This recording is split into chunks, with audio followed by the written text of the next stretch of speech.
regarde se prosterne, jetant les couronnes. Aussi je me prosterne, jetant ma couronne. Shalom à toute la famille des champions. Depuis les lieux où vous êtes, que la grâce de Dieu soit sur votre vie. Que la faveur de Dieu soit sur vos vies. Je suis le pasteur Nida. Je vous salue tous dans le nom de notre Seigneur Jésus-Christ. Ce soir, il est important que je m'adresse à tous les champions et à toutes les championnes qui sont sur cette plateforme. Car le moment dans lequel nous sommes en train d'entrer est un moment urgent, est une période urgente. Et je veux m'adresser ce soir à un champion, à une championne qui se trouve sur cette plateforme. Depuis avant-hier, il était sujet de donner un enseignement sur le pouvoir du sang. Par les circonstances non indépendantes de ma volonté, je n'ai pas pu. Mais ce soir, par la pure grâce de Dieu, je veux nous donner en 5-10 minutes quelques éléments sur le pouvoir du sang. En entendant, prions le Seigneur. De là où vous êtes, priez le Seigneur avec moi. Concentrez-vous, connectez-vous et que la grâce de Dieu soit sur cet enseignement au nom de Jésus-Christ. Prions le Seigneur. Nous te célébrons, notre Père, notre Dieu, pour ta grâce. Tu nous as donné la vie. Tu as donné la vie aux membres, Seigneur, de cette plateforme. Tu as veillé sur nous. Tu nous as gardés jusqu'à ce mois de novembre. Ta main, Seigneur, s'est apaisantie sur nous pour nous sécuriser nos familles, pour mettre, Seigneur, ta protection sur nos vies. Nous te disons merci pour la nourriture que nous avons eue, pour les vêtements que nous avons eus, pour le toit que nous avons eu. Éternel, notre Père, notre Dieu, nous te remercions. Que ta grâce, Seigneur, soit encore sur nos vies pour les mois qui sont à venir, pour les jours qui sont à venir, pour les années qui sont à venir. Et pendant ce temps, Seigneur, je te prie par ta parole de bénir l'un de tes champions qui est sur cette plateforme, de bénir l'une de tes championnes qui est sur cette plateforme. Que ta faveur soit au rendez-vous ce soir, au nom de Jésus-Christ. Bien-aimé du Seigneur, j'avais donné un passage qui était tiré du livre de Ruth, au chapitre 1, des versets 1 jusqu'au verset 5. On n'a pas eu le temps de pouvoir entrer dans les détails. Ce soir, j'entre dans les détails pour que quelqu'un comprenne. Il s'agissait d'un homme qu'on appelait Elimelech. Elimelech était avec une femme qu'on appelait Naomi. Et ils avaient 2 enfants qui étaient des enfants hommes. Ils étaient à Bethléem. Bien évidemment, Bethléem signifie maison de pain, lieu de pain.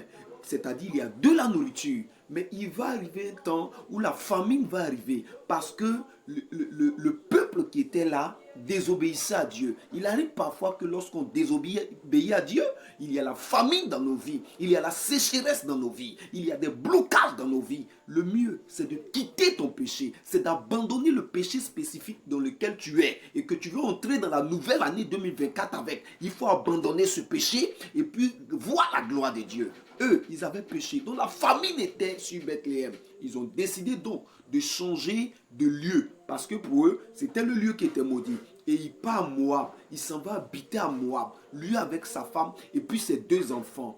Arrivé là-bas, le monsieur qu'on appelle Elimelech est mort. Je dis bien, il est mort. 10 ans ne sont pas arrivés après sa mort.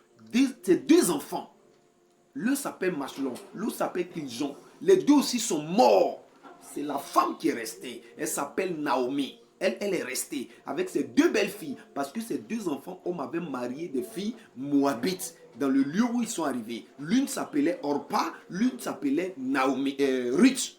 C'est son nom ils ont donné au livre dans lequel on a lu ces versets.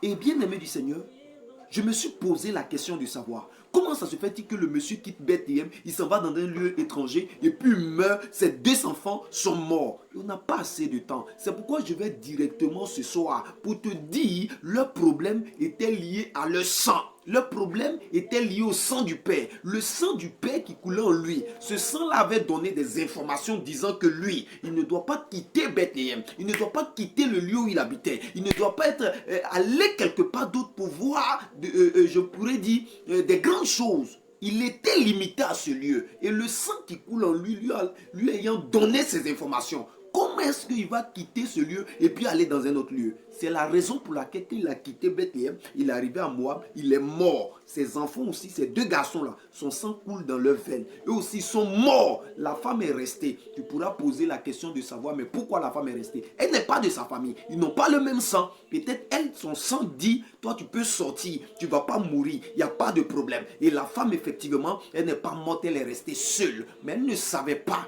que le problème de son mari et de ses enfants, c'était le sang. La question que je veux te poser ici, toi champion, on est en train de partir en 2024. Toi championne, on est en train de partir en 2024. Tu n'as pas remarqué que les blocages continuent. Tu n'as pas remarqué qu'il y a toujours ralentissement. Tu n'as pas remarqué qu'il y a toujours la honte sur ta vie. Tu n'as pas remarqué qu'il y a toujours au jour d'aujourd'hui des limitations. Tu fais tout lorsqu'il reste un peu pour rentrer dans la victoire, pour signer un contrat, pour avoir la promotion, pour avoir l'enfantement, pour avoir la guérison. C'est là que ça devient encore pire. Tu te poses des questions, mais les sorciers sont nombreux. Mais c'est quoi tout ça? Dieu ne me voit pas. C'est ton sang. Le problème est lié à ton sang. Parce que ton sang que tu as là, qui coule dans tes veines là, c'est pas Dieu qui t'a donné ça, c'est tes parents qui t'ont donné ça. Et quand tes parents te mettent au monde, c'est leur sang là.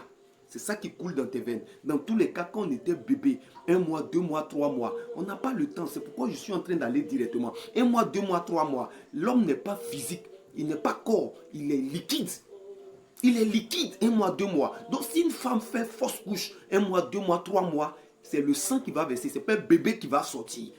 Cela revient à dire quoi? Papa et puis maman se mettent ensemble. Ton papa et puis ta maman, ils se sont aimés, ils se sont mis ensemble. Donc une personne donne un peu de sang. Une personne aussi donne un peu de sang. Et les deux se mettent le sang là ensemble. Dans le sang là, il y a des informations de papa. Si papa nuque, c'est dans le sang. Si papa là, il a de gros yeux, c'est dans le sang. Si papa, il a de grosses oreilles, c'est dans le sang. Si papa est un voleur, un prostitué, c'est dans le sang. Si maman, elle est rancunière, elle est palabreuse, elle est une femme qui se bat partout, c'est dans son sang.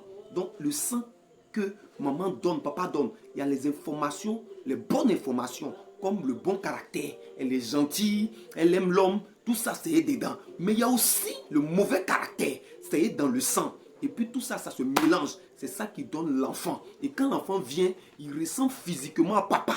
Ou il ressemble physiquement à maman. Mais s'il ressemble physiquement à papa et puis maman, et spirituellement, c'est ça qui est le caractère. Spirituellement, c'est ça qui est le blocage. Là où papa était limité, l'enfant aussi sera limité. C'est ce que le sang donne comme information. Jusqu'à ce jour, tu te poses des questions. Mais pourquoi?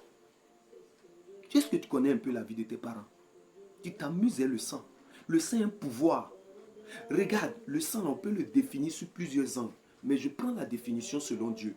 Dans Lévitique 17, verset 14, Dieu dit, l'âme de toute chair se trouve dans son sang. Ça veut dire que notre sang, là, c'est notre âme. Et c'est dans l'âme qui est la carte mémoire de l'homme. C'est sur cette carte mémoire-là que s'enregistre tout. Tu es corrompu, c'est dans ton sang. Tu es un voleur, c'est dans ton sang. Tu mens, c'est dans ton sang. Parce que la deuxième habitude, ce qui devient deuxième habitude là, ça devient caractère. Et ça commence à s'intégrer en nous. Jusqu'à présent, tu continues certaines choses, tu ne comprends pas. Tes parents t'ont donné un héritage. Et cet héritage-là, normalement, tu dois prendre soin de ça. D'après le sang. Tu ne dois pas venir pour aller contre cet héritage. J'ai donné mon exemple parce que c'est mon exemple. Quelqu'un qui connaît l'apôtre Nda, le pasteur Nda, qui est en train de parler, la personne saura que ce monsieur-là, il est venu de loin. Quand tu sors d'une famille polygamique comme nous, bien-aimés du Seigneur, tu vas venir t'amuser. Ce n'est pas une question de pasteur. Mais c'est une question de... Tu as compris quelque chose, donc tu dois te lever contre ça. Les gens vivent concubinage, ils disent c'est mariage. Ce n'est pas mariage. Concubinage qui est dedans là, ce n'est pas mariage. Dieu n'est pas dans ça. Il faut sortir de concubinage là. Et puis tu vas voir la gloire de Dieu. Mais avant de sortir de là, il faut te poser la question. Dans votre famille là, qui était marié? Dans votre famille là, qui a fait dot? Dans votre famille là, qui s'est dressé pour aller à la mairie? C'est ça la question. Dans votre famille là, qui a eu travail? Qui est allé loin dans les études? Tout ça là, c'est enregistré. C'est pourquoi tu viens recopier la vie de tes parents. Quand papa est fumeur, l'enfant s'il vient fume. Quand maman là, c'est une prostituée, l'enfant s'il vient copier ça. Et les gens se posent des questions. Mais pourquoi Dieu m'a oublié? Mais pourquoi? ton sang là, est-ce que tu as dit à Dieu de changer ton sang? C'est à cause de tout ça là que Dieu a permis que Jésus, il vienne au monde. Non pas par un homme. Parce que s'il vient par un homme là, tu t'imagines, il va prendre aussi l'héritage de cet homme. Donc Dieu permet, tellement intelligent, il permet que ça soit une naissance miraculeuse. Afin que rien ne puisse le contaminer. Il y a des choses, s'il veut dire ici là, ça va te choquer. Mais comprends que, bien-aimé du Seigneur, le sang a un pouvoir. En Genèse 4, il y a un homme meurtrier, on l'appelle Caïn. Cet homme-là, il n'y a pas une famille qui peut se tromper pour donner son nom à son enfant. Parce qu'il n'a pas fait bonne chose. Il a tué son frère Abel. Dieu lui pose la question de savoir, mais où est ton frère Abel? Il dit à Dieu, je suis gardien de mon frère ou bien? Hein? Je suis gardien de mon frère. C'est-à-dire, va chercher Caïn. Va chercher Abel. C'est lui qui a tué son frère Abel. Et la Bible dit que le sang de son frère Abel criait depuis la terre jusqu'à Dieu. Le sang peut parler. Tu n'as pas remarqué qu'il y a certaines personnes occultistes, méchantes. Quand elles veulent faire des sacrifices, c'est des sacrifices humains. Parce que spirituellement, c'est le sang qui est le sacrifice qui parle plus dans le monde spirituel. Et jusqu'à ce jour, tu ne remarques même pas quel sang coule dans tes veines. Quelles sont les informations? Quelle est la cartographie? Tout ça, tu ne regardes pas. Et puis tu te promènes comme ça. Tu te promènes comme ça avec l'échec. Tu te promènes comme ça avec les maladies. Tu te promènes comme ça avec les blocages. Tu te promènes comme ça avec les gens. Sachant très bien que toi, ton sang là, il est comme un sang maudit. Et puis ça te dit absolument rien. Après, c'est pour mettre sur les pasteurs. Non, il ne prie pas. Non, il n'est pas loin. Pourtant, toi-même, les informations qui sont dans ton sang là, ça te permet de te rebeller contre l'homme de Dieu. Quand on te dit fais telle chose, tu ne fais pas. Ça ne te dit rien. On dit partage. Partage affiche là. Affiche de programme là. Il faut partager seulement là. Tu ne peux pas partager. Parce que ton sang là, il n'aime pas les choses de Dieu. Tu peux partager d'autres choses. Mais quand il s'agit de programme, là où les gens seront touchés par ce programme, ils vont venir, Dieu va les visiter là. Tu ne partages pas. Mais si c'est ta vie, tu vas partager. Tu cherches quoi? Tu attends quoi? C'est quelle rébellion ça? C'est dans ton sang. C'est ça qui est dans ton sang. Tu n'as pas encore compris ça. Et puis les gens se promènent comme ça avec le mauvais sang qui coule en eux. Si tes parents n'ont pas dépassé CM2, tu penses que quand toi tu as dépassé CM2 là, ton sang là va te laisser tranquille? C'est un combat qui se passe en toi-même parce que ton sang là, tu ne peux pas enlever ton sang pour dire il est parti ici et puis il a laissé mon sang ici. Ton sang c'est ton âme. Ton sang est contenu dans ton âme est dans ton sang. Partout où tu pars, ton sang est avec toi. Donc si ton sang est maudit, ta malédiction te suit. Mais ce soir, je prie au nom de Jésus. J'avais déjà prié, mais tu n'as pas prêté attention parce que tu ne comprenais pas bien. L'enseignement là, tu n'as pas encore compris. Sur cette plateforme, il y a beaucoup de personnes. Ils sont liés par le sang. Ils sont limités. Ils ne peuvent pas atteindre des niveaux. Il y a des gens même ici, ils n'ont jamais touché 100 000 francs.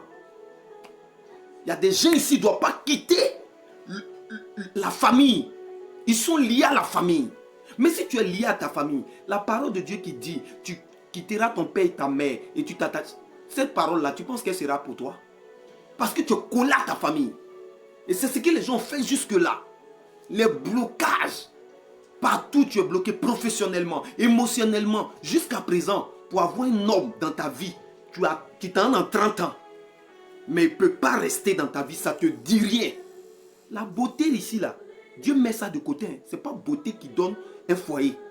C'est ton sang là, c'est ça qui permet d'avoir un foyer. Parce que dans tous les cas, même si tu as tout fait, puis tu as eu un homme ou bien une femme dans ton foyer, ton sang va te trahir. Ton mauvais caractère là, ça va venir dans le foyer et le monsieur ou la femme va te chasser, il va te fuir. Parce que ton caractère là, ça ne correspond pas au caractère de quelqu'un qui doit rester dans le foyer. C'est pourquoi je te parle ce soir, dans le nom de Jésus-Christ. Si un caractère t'avait été donné comme héritage, disant que chez vous, on ne doit pas rester dans le foyer pour durer, on ne doit pas faire enfant. Ce soir, je déclare, au nom de Jésus-Christ, toi qui m'entends, toi qui me suis, que le déblocage arrive sur ta vie. In Jesus' name.